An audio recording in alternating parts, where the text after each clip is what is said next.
All right, thank you all for being here. I appreciate it.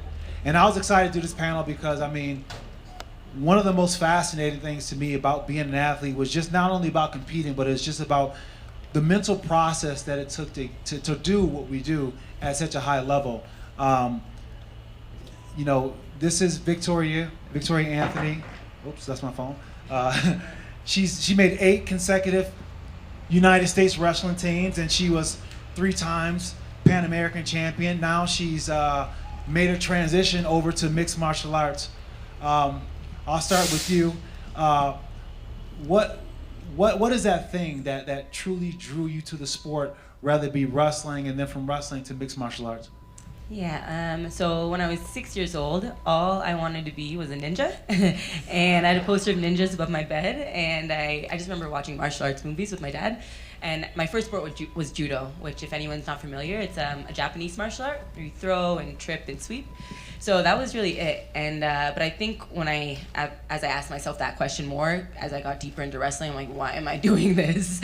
I really like to explore, and I like to explore everything I can myself in the world around me, and it's just like a continuation of that all the time. Yeah. Okay. So right next to her is Heather Jo Clark. Me and Heather Jo Clark go back a long way. 2009, I met Heather Jo Clark when I was training for Lyoto Machida in Albuquerque, New Mexico. And you know, back then it was crazy because you know we had a team and we had a lot of girls on the team, more than most at the time. But what always amazed me about the women competing at the time was there really wasn't a lot of venues for these women to compete, but yet they still showed up every day. And not only did they show up, they got their teeth kicked in right alongside of us, and they did the same work that we did. And I just always was just wondering, like, what is the motivation behind someone to really push themselves to do that when there were maybe no chance to ever compete? Yeah, when I first started there, you know, Dana White was like, never, women will never be in the UFC. Like, he straight up said that. And when I first started, I found it, and I just felt like it was growing, pushing me mentally, spiritually, physically beyond anything that I've ever done.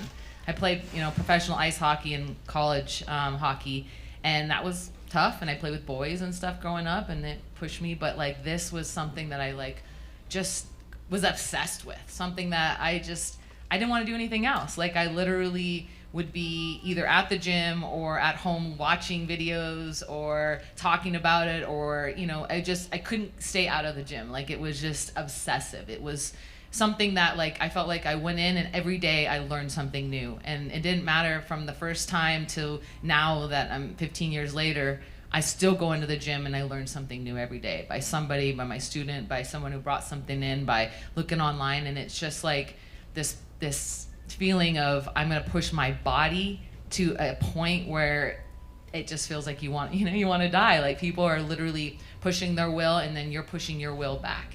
And so it was just this, you know, this fire inside of me that it didn't matter what I was gonna get paid or what I was gonna get after that. I didn't think about that. I just knew that that's what I needed to do. That's cool, because I mean, you're chasing for a glory that just may never come, and that's truly just mentally tough on so many levels. Now, right next to Heather, we have Cory Sandhagen, one of my favorite UFC fighters at the time. I mean, when it comes to just being just so nasty, so slick, amazing combinations on the feet, very creative on the feet, very fun to watch. Cory Sandhagen, he just fought last week, and he had, you know, one of those fights where he had to dig deep, and he had to find that other guy and come out with a victory. Cory, I mean, last week is a testament to just, you know, why do you do it? What makes you keep on pushing to continue to strive to be the athlete that you are? Okay, to continue doing it.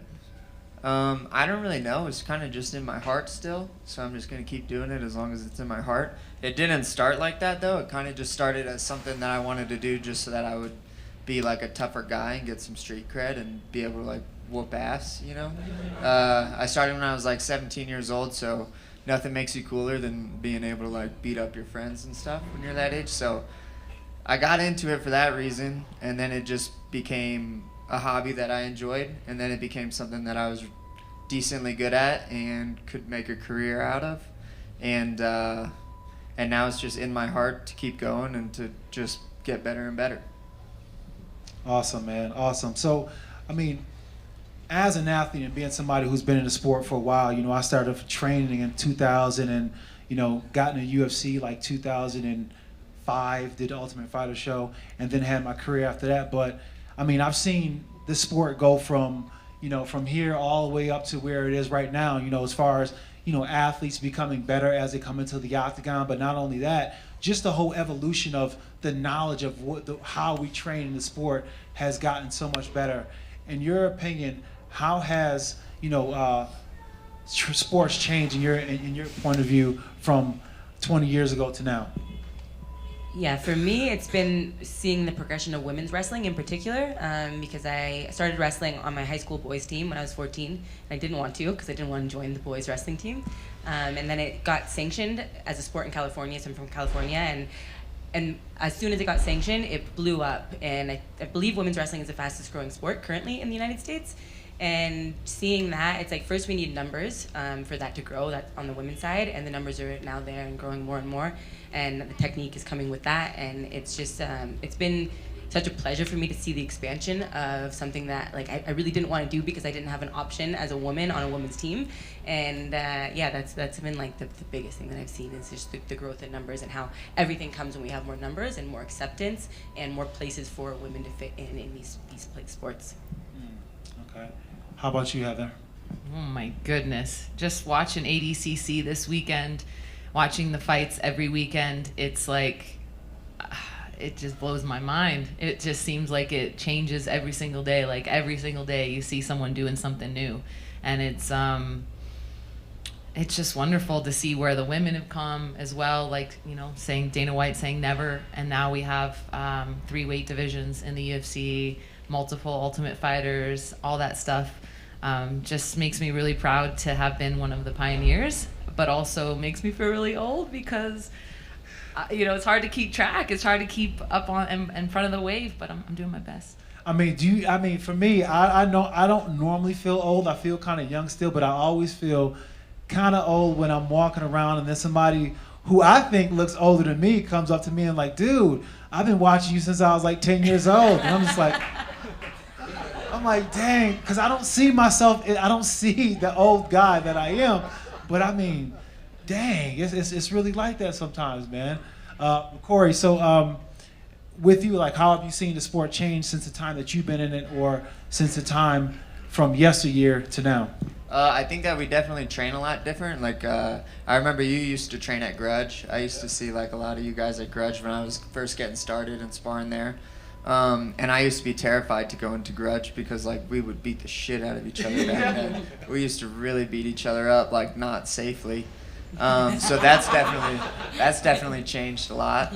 And then yeah, sometimes. But then yeah, I suppose like the world's like a lot more global now. Like back then we had to, like YouTube was kind of a thing, but not everything was on YouTube. So you couldn't learn a ton off of the internet. You kind of just had to learn from your circle. And I feel like now that everyone puts everything on the internet, you can just like learn all kinds of things from all parts of the world, which has made it a lot cooler. Yeah, absolutely. There's a story about John Jones, one of the most dynamic UFC fighters.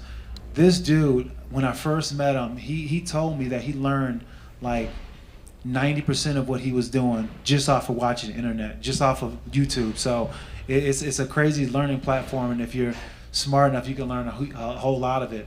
So, I mean, in our sport, in these grinding sports, it's all about how hard you can work, but it's also being able to recover.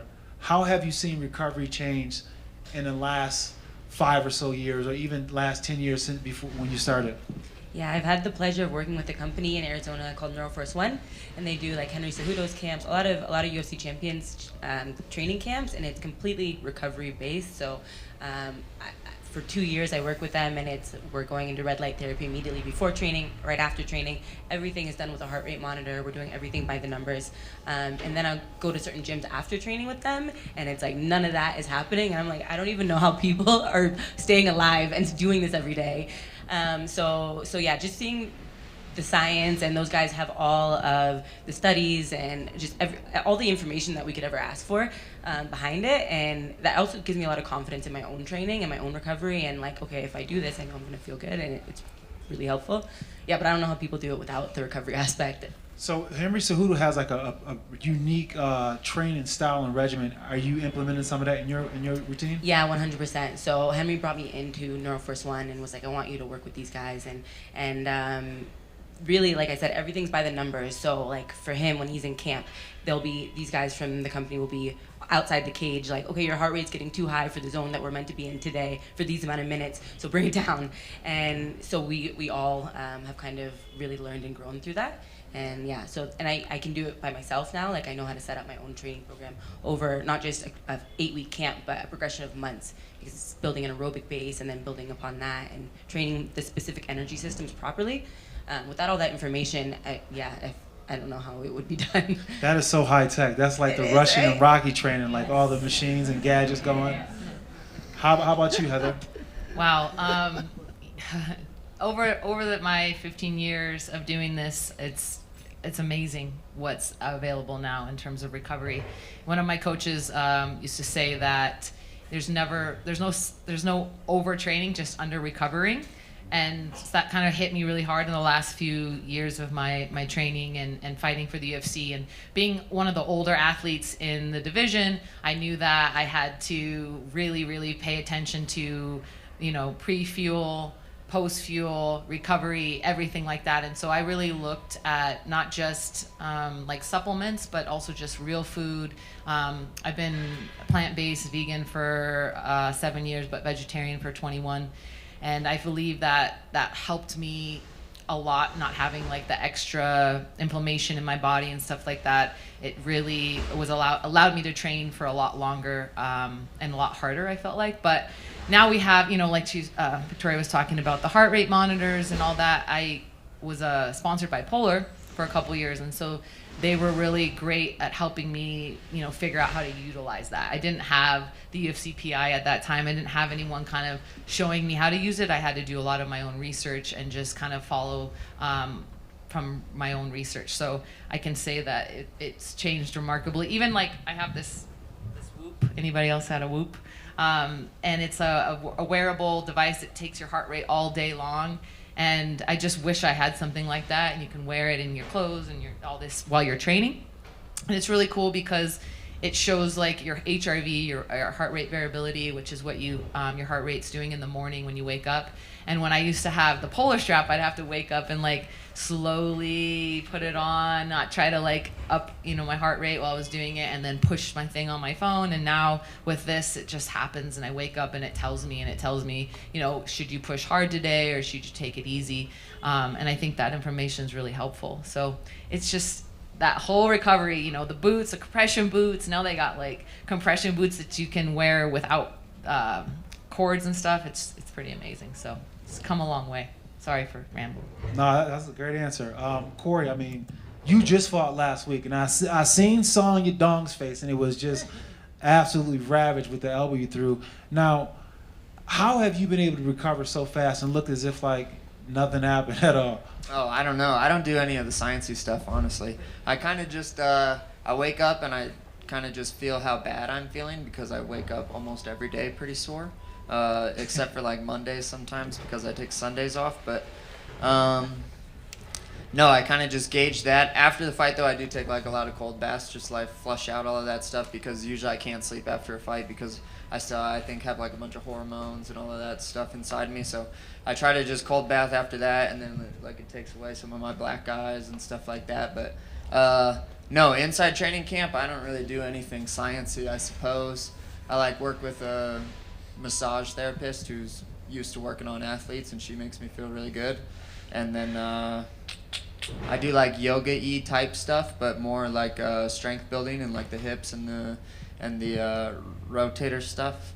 I'm not a science guy, so I don't really know what's going on when that's happening. But she calls it movement, and it's really awesome, and it makes me feel good. So it's pretty much just those things. Awesome. So along the same lines with recovery, I didn't really.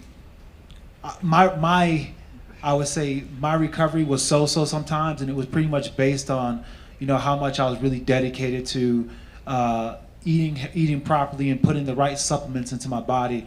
And that was kind of something I found more or less like later towards my career. Like when I fought Tito Ortiz for the second time, I really started to get into supplementation, get into eating properly. How have you guys, and what is your supplementation program? And also, like, what is your diet like leading up to your competition? Yeah, so my diet's the same year-round, which is just a decision I had to make for myself. Like, are you going to keep doing this to yourself, like shooting up into sugar and doing these things just because you feel like it, and then feeling absolutely awful? My diet is really fat-based, like high-fat, avocados, good oils, that type of stuff, vegetables, and protein. And I eat meat, I eat red meat. For me, that's what my body operates the best on. And it's really been a process of listening to my body and also reading the science on how things affect our bodies.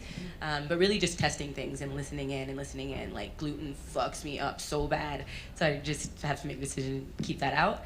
And then on the supplement side, a lot of mushroom products, a lot of lion's mane. For me, that's like a multivitamin that I take twice a day.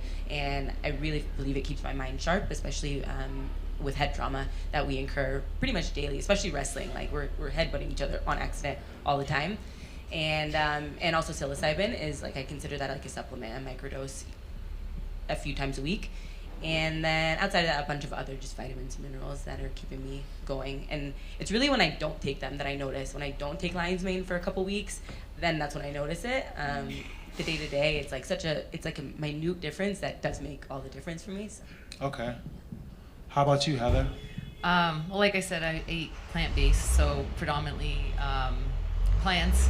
And when I'm in camp, or when I was in camp, I was really particular about, everything that I ate, just trying to stay away from the processed vegan stuff that I allow myself a little bit more regularly.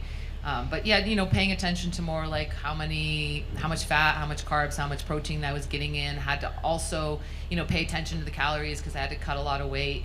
But something that Forrest Griffin actually told me my last camp in the UFC, he said that at the end of his career, he started going into his fight camps the weight that he would be the day of the fight. So instead of like trying to cut weight your whole camp, you kind of do all that prep before the camp starts, and then you're training, just kind of maintaining that weight. And I did that the last couple times, and I felt a lot better. So I don't know. I think that, like Victoria said, going up and down, which is a lot of fighters do, definitely had havoc on my body. And I've learned to just kind of have, enjoy yourself, but try to maintain just healthy habits. All right. Now, Cory, you fight at 135, but you look to be a little bit bigger than that right now. How big do I look right now? I would say about 165. I think you're probably pretty close.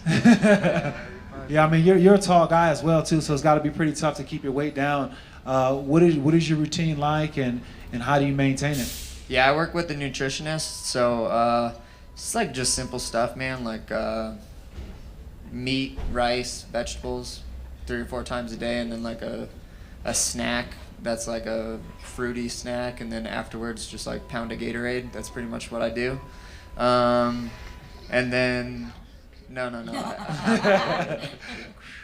Suck it down after practice, yeah. No, again, I don't really know the calories and all of that stuff. I kind of just listen to whatever she tells me to do. I try to be like 15 pounds over a week before, and then I can like lose the weight like fairly easy that week, and then I get back up to like 152, 153 before fighting. And then, and now I'm 165, and it's like 5 days later, so. So do you take any supplementation to help you with the hard days? Yeah, so I take like a bunch of stuff from Thorne. It's just like multivitamins and zinc and a bunch of stuff that makes you pretty much not get sick, like vitamin D and all of that stuff. And yeah, that's pretty much it. I take magnesium before bed, and then I take the Myco Rest now from Umbo before bed, which actually helps a lot. And yeah, that's about it. That's awesome. Now, one of the hardest things about competing is just being able to mentally have that process, right? To be able to get yourself in that headspace in order to have that perfect performance, or just that performance that allows you to be closest to the you that you recognize, right? And I mean, I would always go out there and I would say, I would pray, but I would never pray for victory. I always pray that I'm able to go out there and be the best me that I can be. And I felt like when I was that, there was nobody who can touch me. What is the routine you do to help bring out the best you? Yeah, so for me, it's changed from wrestling to fighting, which I only have one fight so far. But I've never, to this day, been more zoned in for something in my life, from like the moment they started wrapping my hands all the way through the fight and then through after the fight. I was like, why was it like that? And I didn't understand, because I've wrestled 16 years and judo competing 8 years before that. And wrestling is a 6-minute match, and I would get distracted like 5 to 6 times during the match, and that's generally how the match goes awry. And yeah, I think the stakes are so high in fighting so far anyway, and it's maybe new and exciting to me that I didn't really have to do much of anything. But for wrestling, breathing exercises, and really always trying to drop into my heart. So breathing into my heart space. I can be really, really, really in my head, and so just dropping out of my head where I'm trying to calculate, and if she does this, and I'm gonna do this, and it's just endless. When I catch myself in that place, it's just breathing into my heart, and knowing that everything I've done was the doing part, and now it's just the being part, and there's nothing else I have to be on the day of the competition besides myself. Nothing's gonna change anyway, so yeah. Awesome. So how about with you, Heather? It's all in the preparation, right? It's all about who you're training with. I sacrificed a lot in my life to live in places with great coaches and great training partners. Every time I walked out to a fight, I would look back to my coach, Chris Luttrell or Robert Follis, and I'd say, I'm not fighting Julie, right? I'm not fighting Holly, right? No, okay. Wait, I'm not fighting Michelle, right? And it would I would go through my training partners, and I would say, okay, if I could get through that training camp, I know I'm good. I'm confident walking in. And I always just felt really comfortable in going into a fight, because I knew that I had put everything, I'd done everything. I had done my sprints, I had done my strength conditioning, I had ate what I needed to, my nutrition, I did everything. And so I just always had this calmness going into it, that I had done the work. And,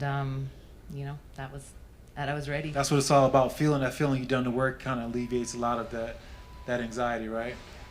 So Cory, I mean, making that walk is no joke. And when you're out there, you look cool as a cucumber. Sometimes it took a while for me to get started because I was in my head sometimes. What is your routine and what is your process like? I try to get as intense as I can before. I used to do like the whole try to be calm, try to be centered and all of that, and it just made for not being ready right when the bell rings, because right when the bell rings, if they want, they can just sprint over and try to attack you right away, so you have to be ready right from the jump. And being calm and collected and stuff didn't really work for me, I think, because I'm just that way naturally. So I have to get super intense, and I have to make it into I have to tell myself a narrative that kind of isn't true, oh, this person's really trying to kill you, I have to do all of that to make I suppose that primal side of all of us animals going, so that I can defend myself and do the best job at fighting that I can. And we fight in very intense situations when we're animals, when we're protecting something, or trying to mate with something, or have to take out the competition. All of that happens in really intense scenarios, so I try to be that also while I'm the animal fighting. Yeah, see, I found that a lot too. A lot of times if I got myself way too calm, way too relaxed, I fight absolute trash. It's good to be centered, it's good to be able to be grounded, but at the same time, you got to remember you're in a fight. You got to remember it's savage being in a fight. You're going in there against somebody who's been practicing for weeks to separate you from consciousness. So you have to be ready to meet that intensity, because they're going in there to try to hurt you. So when I found myself in the middle of that, that's when I felt like I usually fought my best. There's a lot of athletes nowadays who speak more about the mental aspect of everything, right? There's a lot of fighters who've come out recently and they talked about, their battles with the mental game and ways they've been able to get ahead by using psychedelics. There's this huge psychedelic trend that's going on in the fighting space. What's been your experience with that? Yeah, so for me, I mean, I started with mushrooms when I was 18, and that just led me into the world of psychedelics. Then in 2018, I was not where I wanted to be in wrestling. I did everything I could. I'd read all the books on sports psychology. I'd worked with sports psychologists, and I was still had something inside of myself that I was preventing myself from expressing myself to the best of my abilities. And I was losing matches I shouldn't have been losing. I'd be winning the match, and then subconsciously something would be like, should we even be up here on the stage? And then throw the match. So that's when I decided to try out ayahuasca for the first time, which I had heard about ayahuasca over a number of years and researched it, and I was like, okay, I'm going to do it this year.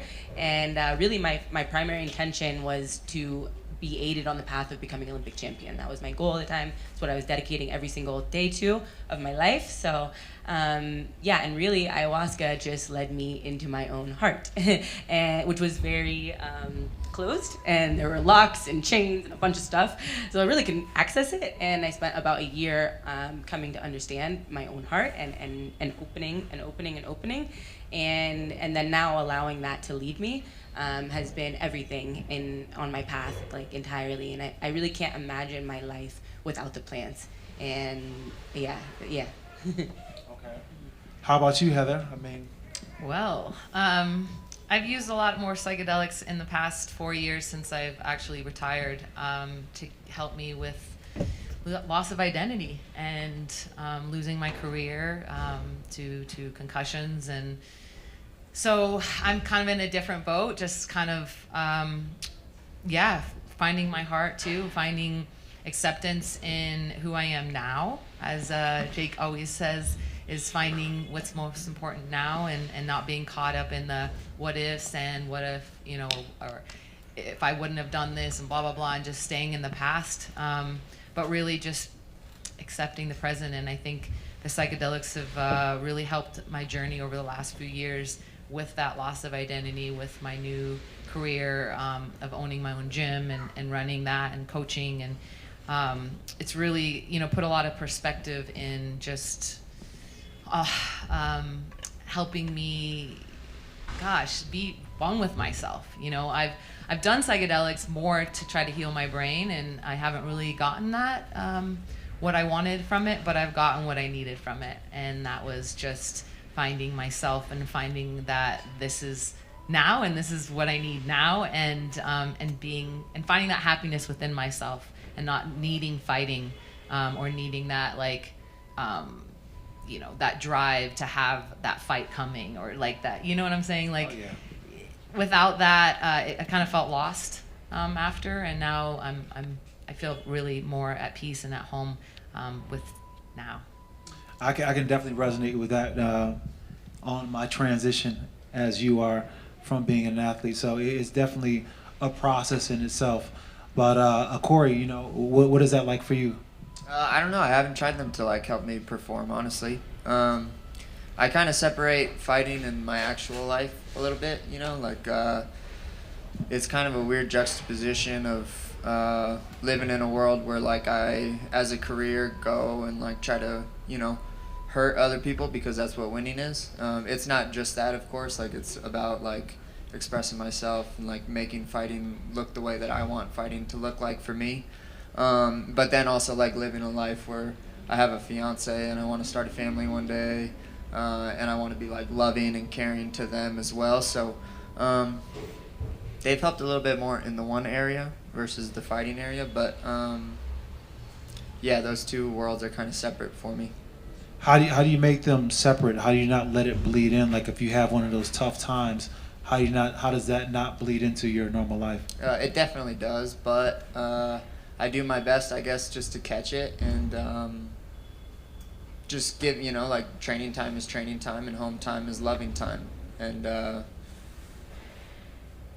not perfect at it by any means, but that's what I try to do. Yeah, I mean, that's one of the biggest things in the sport, and the sports in general is, you compete at such a high level, and it has the highest of the highs and the lowest of the lows. and being able to ride that roller coaster sometimes is the fight in itself. What gets you through the tough times, Victoria? Yeah, for me, it's really been the spiritual path that and coming to understand this illusion, and that I've lived many, many lifetimes, and I may choose to live many, many more. And it's all, I've really gotten to a point, and I'm so grateful for this, where it doesn't feel like a roller coaster anymore. It doesn't feel like highs and lows. Like the whole path is the path, and the tournament's the path, and the fight is the path, and it all feels like a continuation. And I'm in that way, I'm able to see it for what it is and enjoy the whole time through, like the lows and the highs. And they don't, like I said, it doesn't feel like such a roller coaster. It feels just like my life every day. And if it's harder that day, that's something I'm supposed to be learning from. And if it's lighter, and then it's time to be enjoyed. And yeah, there's seasons for everything, and just taking it like that. How about you, Heather? I hate to say it, but I smoke a lot of weed. Yeah, that weeds help me a lot. I'm changing my relationship with it. After I did my Ibogaine ceremony last year, I really was kind of opened my eyes to how I use it as a crutch, and trying to get away from that and sit with my feelings more and my irritability that I have from all the stuff. But that's been a lot of help, so I got to give credit to where credit's due. But also, I think just more meditating, been really trying to get better at that. It's still, we were having this conversation earlier, I'm still really bad at it, but I'm not giving up, and I'm dedicated to doing it twice a day. And I find that helps a lot, just having my good days and my bad days. And with fighting, I wish I would have done more of that, because after losing a fight or after having just a bad day in the gym, I think having that mindfulness to sit on and just kind of let go and just feel worthy, regardless of what happened that day or in that fight or whatever, would have done me a lot of good. Yeah. Yeah. How about you, Cory? I really just enjoy the process of learning fighting. I guess that's what gets me through the tough times, is winning and losing to me now is kind of I definitely hate losing, it hurts. But after winning last weekend, I don't feel super stellar or anything, I don't feel different than what I feel like I would have felt if I lost. So that's really not what it's about for me so much anymore. The reason that I fight is just to test out the stuff that I'm doing and making sure that it's what I want it to look like and what I want it to be like. But I just enjoy the process of learning. I really enjoy the process of having this puzzle that's my game, and then me just putting in a new puzzle piece. That feels super good to me. Just you put in a fresh piece of puzzle on the puzzle spot. That's the best feeling in the world, so that's why that's why I kind of do it. Absolutely. For me, competing has always been a battle with myself at times. I felt as if I wanted to do it, but at the same time, just why the hell am I doing it? You know what I'm saying? Just and I would battle myself. I would go back and forth, do I want to do this? But it was just about me just overcoming that fear, right? Overcoming just that feeling of just not wanting to fail, or just being afraid of what that failure is going to look like. How do you get over that feeling, and what drives you to to be able to perform the way you do? Getting over the fear of failing? Yeah, just getting over that feeling of fear, and just being able to just get in your mind, okay, I'm gonna go past all that, and I'm just gonna do it. Yeah, for me, it's that unknown place is where I like to be. I like feeling kind of scared and not knowing what's coming next. So it's a little bit easy for me in that way, because I like it. I like that feeling. I get really, really bored really easily. Some people term it ADHD. And for me, it's just that constant, I like to chase something, which is on the other side of that. It's stillness is a heavier battle for me. And like Cory said, I really like learning. I don't really sit in fear too often, because I accept the position of being in the unknown much easier, and it really has, again, a lot to do with psychedelics and just the spiritual path for me, and understanding that it's going to be like that regardless, one way or the other. Like, I walk out my front door, I don't know what's going to happen, so there's not much difference between that and, you know, having to fight another person. Yeah, you said something that kind of reminded me of, you know, one time I was, when I was getting ready to fight Chuck Liddell, like one of my biggest fights ever, and I was the biggest step up in competition. And, you know, I was good during training camp, but then for some reason, like right after the weigh-ins, that fear set in, and that set in heavy, and I'm just like, oh my God, I'm gonna fight Chuck Liddell tomorrow. I grew up watching him on TV. Oh my God, he's gonna kick me in the head. And I was thinking about what he was gonna do to me, and I was in the, you know, the dressing room with Randy Couture when he fought him a couple times. So, you know, I seen what he did to Randy Couture, who was like my mentor. So I was like, damn, he's gonna chop me up, and I would try to battle those feelings off. But then I went to go see Randy.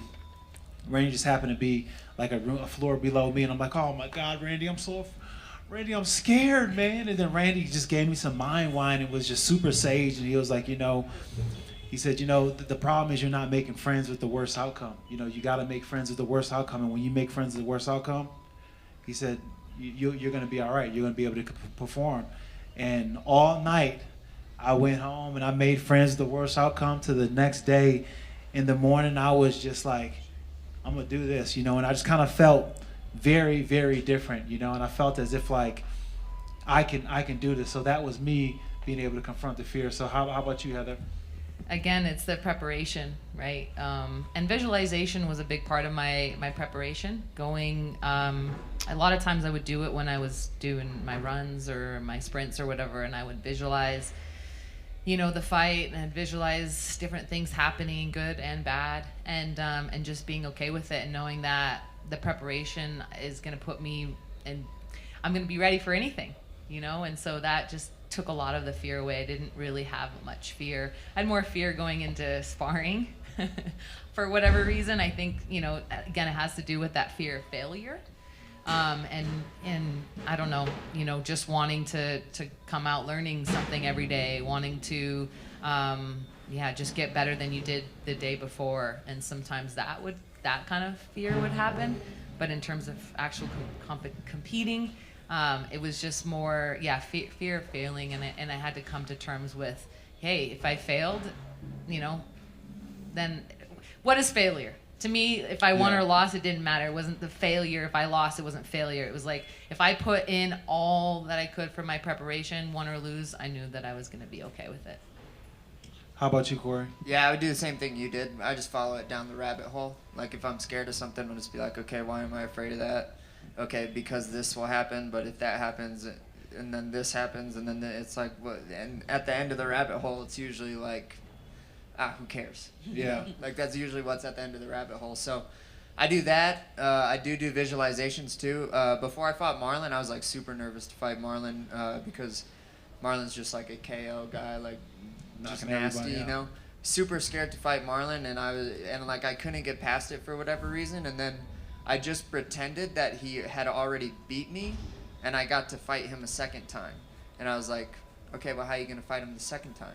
You know, and that kind of helped me because I was like, oh shit, I already lost. Like, who cares? You got the second time to do it. And I kind of just tricked myself into thinking that, and that helped me a lot too. But a lot of like facing my fears is just following it down the rabbit hole and just realizing that it really doesn't matter what the outcome is, anyways. Absolutely. You know, part of competing is just kind of understanding like why you're doing it in the first place. You know, and now I'm in this different phase of my life. I'm trying to find a new why. Well, you have to reinvent the game all the time. It's always something you do to reinvent yourself. You know, what is the rabbit you're going to chase? What is your goals you're going to, try to achieve and try to uncover, and different levels you want to get, and inside of yourself. Victoria, what is that process like for you? Like, you know, just going through that process of understanding your why and what motivates you. Yeah, it's really joy that leads me every day. Like, I'm a person that if I'm not having fun or enjoying it, I'm just not going to do it at all. So every day, MMA is so fun to me. There's so many pieces. There's so many compartments and different doors to travel through, that I just enjoy it. And as long as I'm doing that, again, that's really what drives me. And that actually took a lot of acceptance, self-acceptance, especially on the Olympic journey, because the only thing anyone talks about all day long is winning an Olympic gold medal. And at the end of the day, I really had to sit with myself, and it's like I don't actually care that much about winning an Olympic gold medal. It's just like a piece of metal. But for me, it's enjoying my life and enjoying the process and enjoying the process of learning, and that's my whole why. And I had to be like, that's completely enough. Just like wanting to be happy and enjoy your life is enough. And since I've accepted that, like I'm seeing more success than I ever have. So That's awesome. So Heather, I mean, you're in a transition. You transitioned from being an athlete, and now you're settling into the rest of your life. Like, what is your why? My why now is running my gym and just passing it on to the next generation, changing the way people are training. I don't allow a lot of sparring for people at the beginning of their career, because I think I need to see that they're able to protect themselves, and I just want to change the way the game is prepared a little bit. I just don't like seeing the unnecessary damage at the beginning of a lot of people's careers like I had. And so my why is to change that and to bring brain health awareness and to kind of give back to the future generation, but also not just about the fighters, but we got a couple students in the audience today that I feel so blessed to have these people in my life to be able to share my knowledge and to be able to learn new stuff and share that and then get their feedback and see them enjoying and the community, just building that community is my why now. That's a beautiful thing. So Cory, I mean, you're like in the thick of it. I mean, you're in title contention at any given time. What's your why and what keeps you motivated? Because you seem so very just grounded and very stoic that not much gets you excited. But what is it? Yeah, I guess I have to kind of live on these different planes of living sometimes, when I don't really feel like it. Like the material one, I have to say that I want to win the belt, that's a very material goal. And that's a little bit of a why on that way of living. And then there's another way of, higher one where it's okay, now I feel like I'm getting a lot out of this for myself. I can give a lot of information and a lot of things that I've gone through to help other people. I could help them there. And then there's other levels and stuff. But really at the highest level, it's I feel like I'm almost being told to do it. It's just in my heart to do it. And all the other ones, are just stuff that I say when I have to live on that world, in front of the media and all of that stuff. But really, the whole reason for doing it is just because it's in my heart and it's just what I love to do. And I could, you love what you love. If I could play the piano, I'd much rather be a way better. I'd much rather do that with my life, but I wasn't given that. I was given love and fighting, so I have to do it. Absolutely, man. Well, I mean, these are all the questions I have for the panel. I would love it if you guys walk up to this microphone and ask whatever you have to ask, and kind of share some of your thoughts with us. Don't rush. Anybody? I got one, but it's a long walk.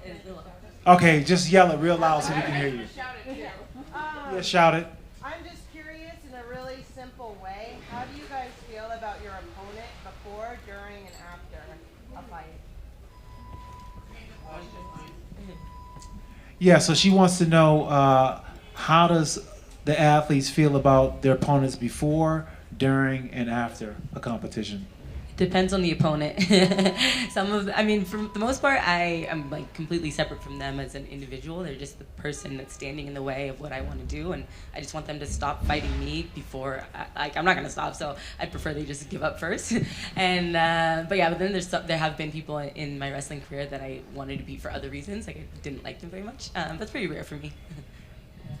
I feel the same. Yeah, I had some people that I didn't mind getting in there and hurting.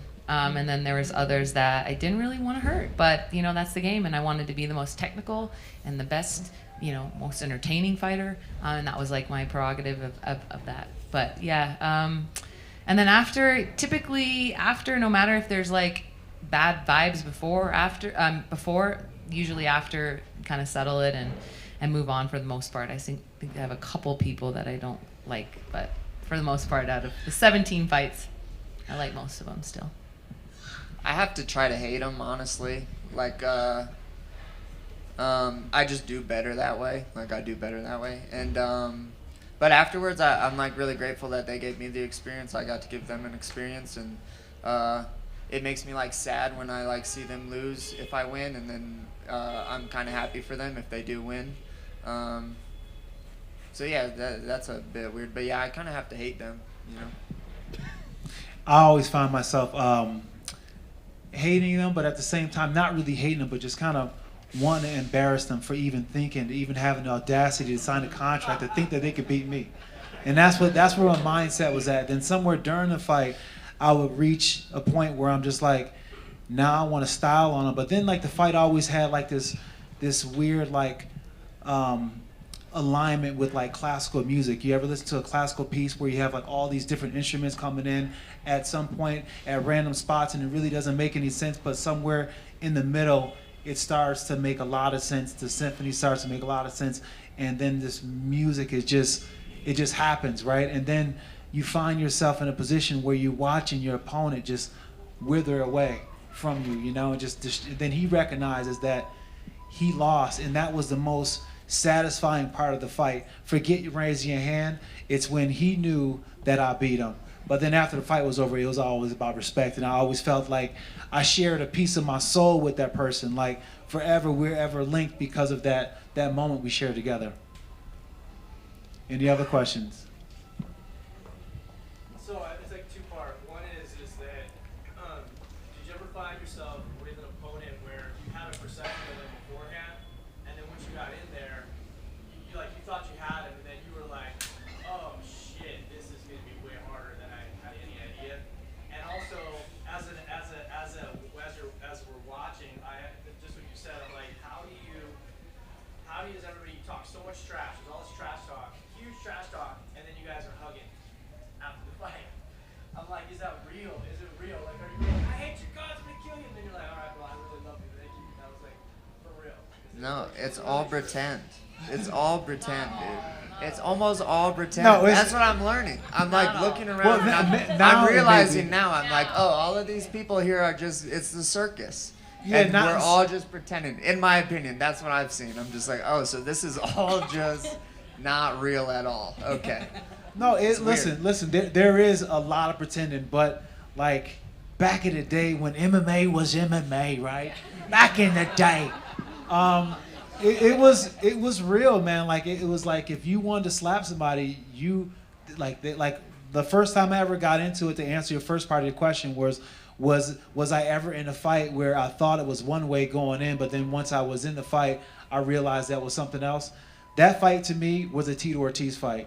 Tito Ortiz, the first time that we fought, we got scheduled to fight, and I was in Houston, and I'm sitting there chilling, and this dude walks up to me, and this never happened to me before, but like he was pushing, he grabbed me, and I was just kind of like, I was taken back by the whole thing, you know, just by the whole vulgarity of it. And I'm just like, the audacity that he has to come and grab me, it just made me just want to just like destroy him even more. So when I was training for that fight, everybody was like, oh my God, Rashad, you're going to kill Tito. Tito sucks. He's over the hill. He's this, he's that.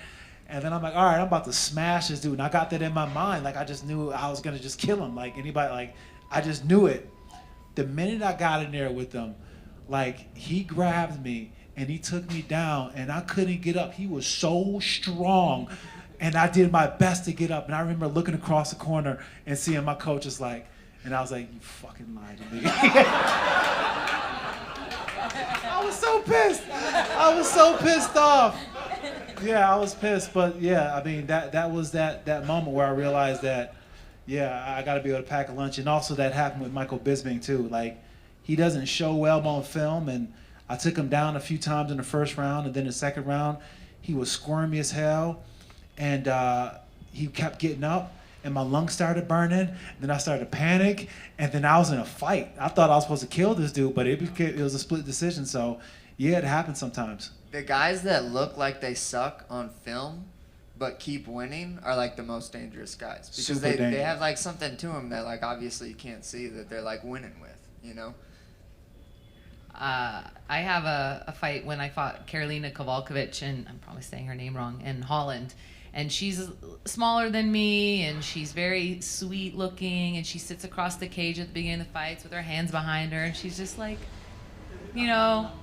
And the whole camp, I was coming off of ACL surgery, and the whole camp, my coach kept saying, Heather, if we need to sit and trade with her, she's got a 45 and you got, you know, an AK. And if we need to sit there, you're going to come out the one on top. And let's just say that's not what happened. She was really good at using her elbows, and those elbows turned into an AK, and I was the one with the 45, and I got my face smashed. So that was the last time that I'll ever underestimate somebody, and I learned a very valuable lesson of, well, looks are one thing, number one, right? You can look at someone, they may not look strong, but they could be strong as hell. And then, you know, just knowing that, like, you know, anything can happen, and you need to be prepared for everything. And to, you know, for me to go forward and tell fighters, you know, never go in there thinking you're going to beat the shit out of them. Go in there thinking it's going to be a hard fight, and if you beat the shit out of them, you'll be happy. I'll just add to that. From wrestling matches, I'm fast and I'm strong, and I have a really wide skill set from judo.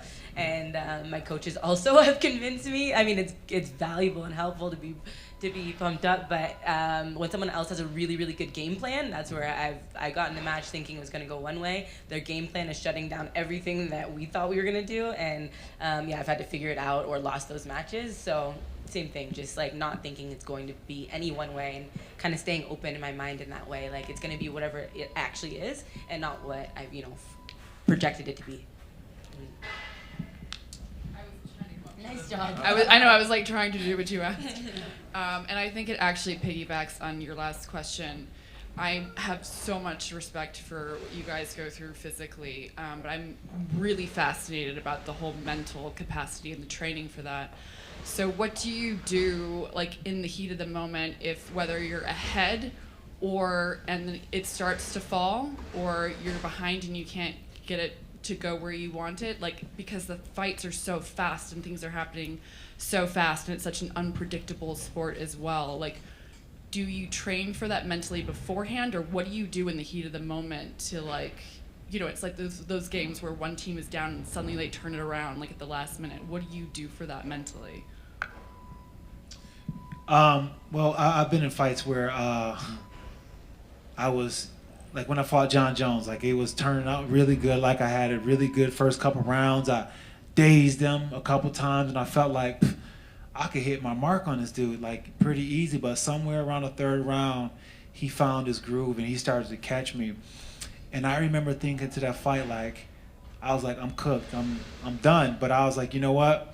I'm gonna make him feel me. So for me at that point, it just became about, you know, finding another way to get a victory. Like, I'm gonna survive this, and not only am I gonna survive this, you know, I'm gonna still make it hard for him, even though I'm getting whooped. So I would just kind of shift my mindset if I'm in that situation, because sometimes you're in a fight and it's just not going your way. And even in fights where I was able to, you know, pull it out, I was like, you know what, I'm not gonna stop. And there's times where I was fighting and I was so exhausted and tired, I'm peeing on myself, you know what I'm saying, because I'm just so tired, I can't hold it in, that I just refuse to stop. And I always say, as long as I keep going, I'll outlast him.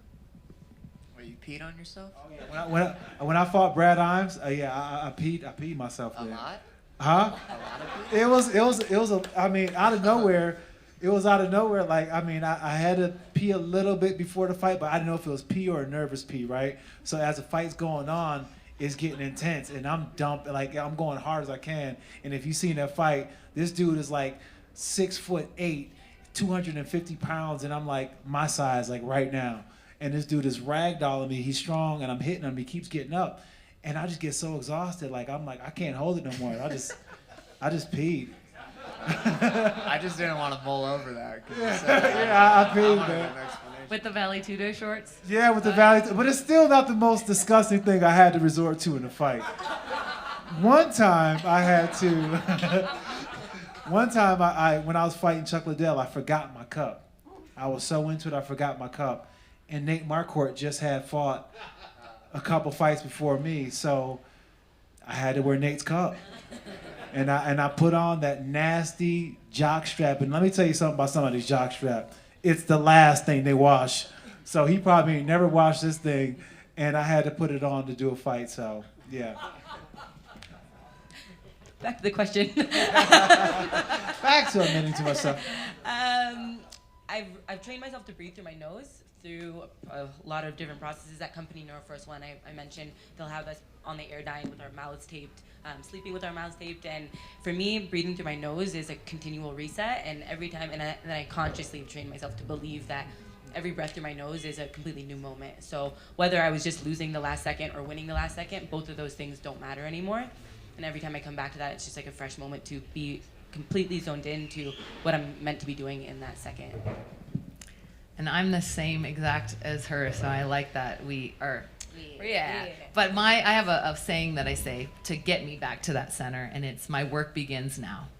And I got that from my sensei Benny the Jet Urquidez. If you've ever heard of him, he's a pretty amazing guy. But you know, I use it every day, even when I'm doing strength and conditioning workout, and I'm like, you know, I got 8 reps and I need to get 10, and it's really hard, and I go, my work begins now. And it's a reminder that those reps that I do after that are actually the reps that are making me stronger, that are making me mentally stronger, physically stronger, and they're the most important reps. And so when I would be fighting, if I'd be losing, or I just get taken down, or whatever that happened, that I would just say, my work begins now. And again, that moment is a reset. It's like, it didn't matter what happened before, it doesn't matter what's gonna happen, it's what's happening right now. And it just would bring me back into that.